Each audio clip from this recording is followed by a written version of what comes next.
Hi guys, so last time I told you that I would talk very specifically about water, a very interesting story that I want to share with everyone, and you decide what you want to take from it.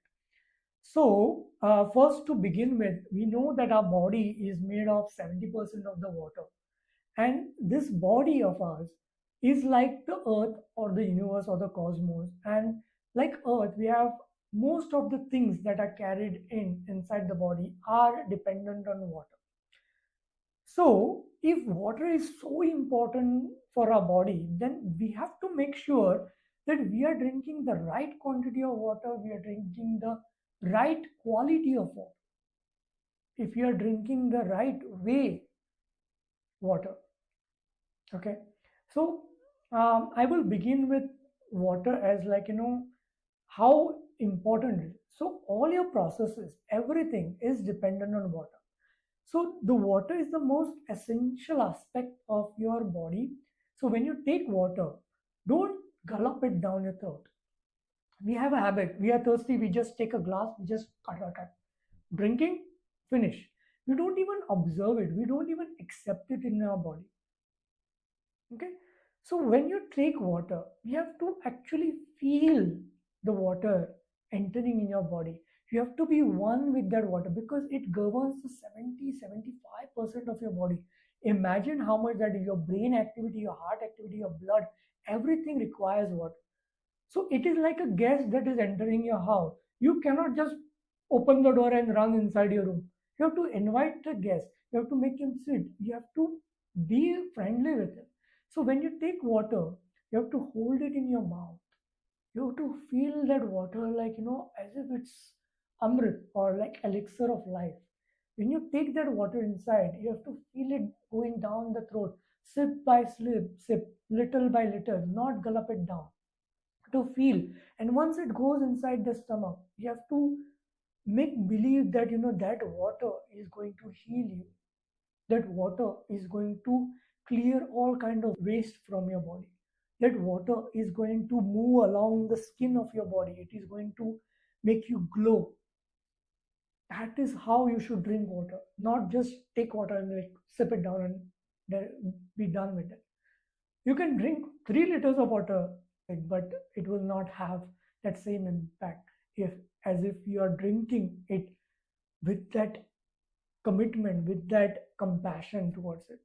So, how much quantity of water you should drink? So the quantity, it varies from person to person. But on an average, if a person is like me, then you require at least 1 to 2 liters of water in your body for your basic functioning, for your blood circulation, for your kidneys, for your heart, for all your organ functioning. If you drink more water, then the rest of the remaining water is going to go for other functions like skin, your face, everywhere. So if you want to have a very glowing skin, if you want to have a very good skin tone, then you have to drink more than the 2 liters of water, because it is like a river. When it rains, if it doesn't rain, then the water is in the river. If it rains, then the water is going to overflow the river, and then it is going to go towards the land, and it is going to flood the land. So same way, when you have basic requirement of water, then it is going to only go through the bloodstream and required places. When you drink more than the body's requirement, then it is going to flood outside in the skin. It is going to get along your subcutaneous level, and it is going to nourish your skin cells, etc. This is about how much quantity and how you drink water. Now I will share about a book. It is called The Water Knows the Answer. I had read this book in Chinese. So in Chinese it is called Shui Dao the Dahan. So it is a Japanese writer who had done immense amount of research on crystallization of water and studying the structure of the crystals. So he had taken different sources of water. He has done so much experiments, and he has given pictures of those waters.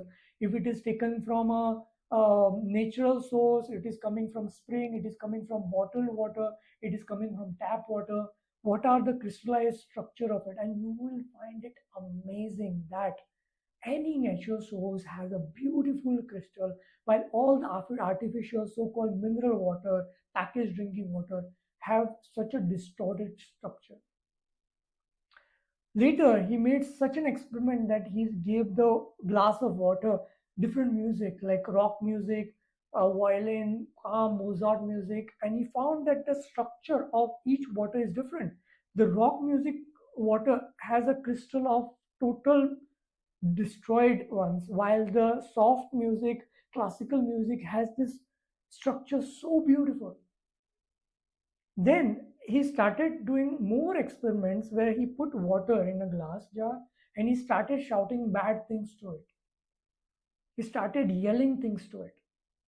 And then that water structure started changing. It started becoming more distorted, very bad looking. While then he put the same water and he started saying good things to it. He started saying, "Oh, you are such a nice piece of you are such a nice creation of God. You are so beautiful." Good things. And the water structure started changing. It started becoming more and more beautiful, more and more glowing and perfect crystalline structure, snowflakes. So later on, so this was when you have sound waves that are affected. He went a little bit, a step, little bit further, where he took a glass of water and he stick a paper on it, saying good, bad, evil, writing on it, and he saw that even these writings affected the crystals in the same way as if you're saying bad words. So, can you imagine the impact of these words, these letters, this music, this source of water can have on our body? Our body is made of 75% of water. Our emotions are basically driven by the water. So, when somebody says bad thing to you, why does it affect you so much? It's because these water crystals are changing inside you. When you're saying same bad emotions to others, it is changing those crystals inside you because what you say, what you hear is affecting the water crystals inside you. The source of water that you're drinking, it's completely going to affect you a lot. So you have to be very mindful about what you're drinking, how you're drinking, what you're saying to people. Why so many classical texts like in Buddhism, in Taoism, in Islam, in Christianity, in Gita, why are they talking about saying good things to others? Why are they talking about being compassionate? Because it not only has karma effect. It is not only that, if I say good things to others, then I will receive good. If I say bad thing, I will receive bad. No, it is not going to be in future. It is right there and there. Your body is changing. You see the impact later on because, as I said, the whole world is like our body. So if the world is going to change, it will take like 30, 40 years for the world to change. Same time is going to take for our body also to change. We started throwing garbage like 30, 40 years ago, but we are seeing the impact now. Now we are trying to yell that, don't throw garbage, it is destroying this, nature and all this. Now, after 40 years, when he started throwing, no one knew. So it takes that long time for your body to change. So it is right now you have to start saying good things to others. Stop yelling at people because it is going to harm you. It is going to frustrate you. Your frustration, what you are saying, is going to impact you, not others. You think it is going to affect others. So try to calm yourself, try to drink good water, before drinking water, try to be compassionate to it. So at least even if it is packaged water, even if it is filtered water, at least when you're drinking it, you have a good notion towards it and the structure can change to a certain extent and you will have a very beautiful effect. Your life will have the happy moments all the time. Listen, life is about chasing happiness. No matter how much money you have, no matter how much wealth you have, what you crave for is happiness. And that happiness comes from this small thing. It is not coming from money. And I will share another beautiful story which I promised last time about how important this small thing like water is. So there was this movie which was suggested to me by a random friend, And when I look at the story of the movie, I was not interested in it because it was so boring. It was about, like, a gold mine, and that this family is living in that gold mine, and they're owning the place. And while these three or four people from the city, billionaires who want to purchase that gold mine because they want that money, so they are coming to this remote location where there is nothing but that mine. And so I was like, this is such a boring story. I was watching the whole movie, and the movie was so boring. Like, just like, they have this thing going on. And I was like, okay, since I have to spend time, let's look at it.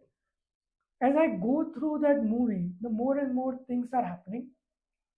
And slowly, slowly, these three, four people who have come from the city, they want to buy this land, but they want them to give it that document, the papers of their land.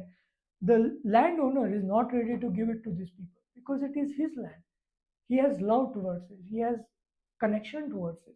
Although it's gold mine, he's not planning on becoming rich, but he doesn't want to sell it. And these guys are, by hook or crook, by anger, by force, by bullying him, everything. They want to get hold of this, but he's not ready to sell. So they go to a very large extent of scaring them, threatening them, all kind of ways to get their papers, get it signed from him, and get their rights on that. So that what it happens, so that this gentleman is sitting in his house, and one these guys come to his house and they want to grab the paper and run away and try to change the fact that they own the property. So the son of this owner, he runs with the paper and he runs all around the gold mine. He's running and running and running and running.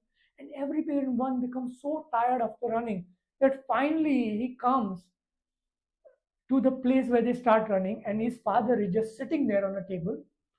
Everyone running comes to him, and they are tired, they are exhausted, they are sweating, they are like dry, their skin is dry, they want to drink water. But there is no water there with them. So it's very interesting how the story turns out. He puts a table, he has paper on the table, the documents of the property signed by him, and a glass of water. And he tells them, you have two choices. This paper I will give you for, say, 10 yuan. 10 yuan is like basically 100 rupees. Okay. This paper, pay me 100 rupees, you take this, or you get this water for the price of this gold mine. So they have a choice. Right now, what they need is water. What they want is the gold mine. This is telling us that what we want, when it comes in front of what we need, we have to make a choice. I can have the gold mine, but it will not quench my thirst.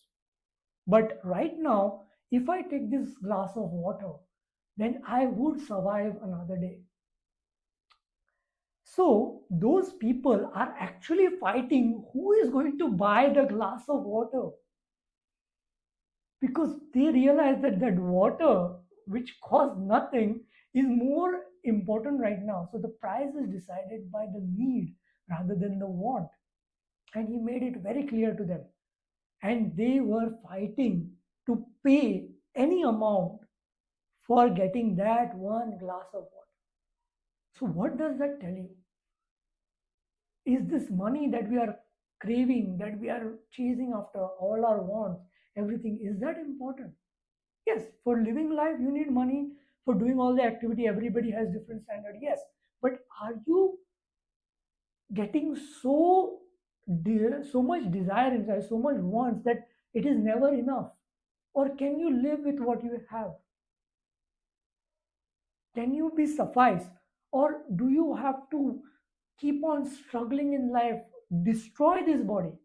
Remember, I'm not talking to you about giving up your desires, giving up living, giving up all your luxurious life, and renounce everything and go sannyas. No, I'm just asking you, all your struggles, all this need of money, all this work that you're trying to do to achieve this particular lifestyle, this particular wants that you want to survive? Is it right to get it at the cost of your health, cost of your suffering? Is it okay to work so much that you forget to drink a glass of water? Is it okay to work so much, try to earn so much of money, and forget to eat food because you are making money to eat that food? Is it worth it? Think about it. This is food for your brain. Spend time. Spend time. 5 minutes in a day. Ask yourself a question. Is what I have enough for me? Do I have to do it at the cost of my health? And then you will find your answer. So do like this video and share it to people.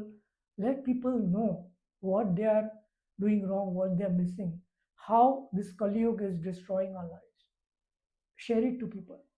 I know it's a very serious video and it might awaken some part of you, some part of your Atma that might make you realize that probably I should do the right thing. And do subscribe to our channel because I'm going to try to share everything is there in my heart towards you without without holding anything back. Thank you so much.